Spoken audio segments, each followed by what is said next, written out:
Comment faire pour trouver x à t égale 150 secondes? X est égal à moins 100 fois la dérivée de l'absorbance par rapport au temps. Donc il suffit de trouver la dérivée de l'absorbance par rapport au temps. Au temps t égale 150 secondes. Pour faire ceci, qu'est-ce qu'on fait? On sait que la dérivée de l'absorbance par rapport au temps, c'est tout simplement la pente de la tangente à la courbe à l'instant t considéré. Or, cette pente, comment fait-on pour la déterminer? On prend son stylo, on trace la tangente, on place deux points M1, M2, faciles à repérer, tels qu'ils soient sur des intersections du graphe qui a été fourni. J'ai pris personnellement ces deux points avec ces deux coordonnées. Remarquez que j'ai bien pris soin de mettre les unités de façon à ne pas me tromper au moment du calcul de la dérivée.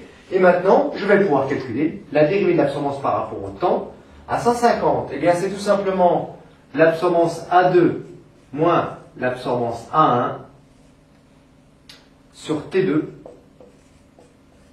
moins T1. Application numérique, donc la dérivée de l'absorbance par rapport au temps à 150 égale, suspense, moins 0,006. Et quelle unité? Attention, dA, la différentielle de A, c'est sans unité, c'est une variation d'absorbance qui est sans unité, sur une variation de temps qui est en secondes, donc ça fait des secondes moins 1. Or, x, on le veut en minutes moins 1, donc il faut remplacer la seconde par des minutes, ce qui nous fait moins 0,006 fois seconde qui est 1 soixantième de minute,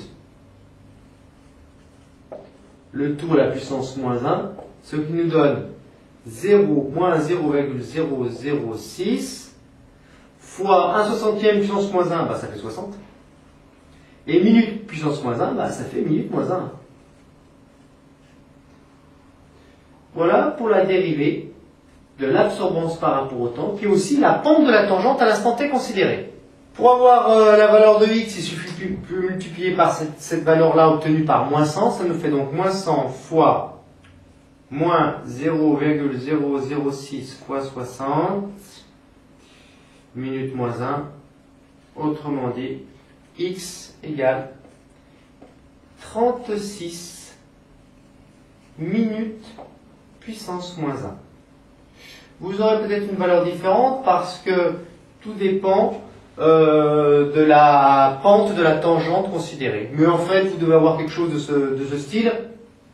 À remarquer que x est directement proportionnel, si vous voulez, à la pente.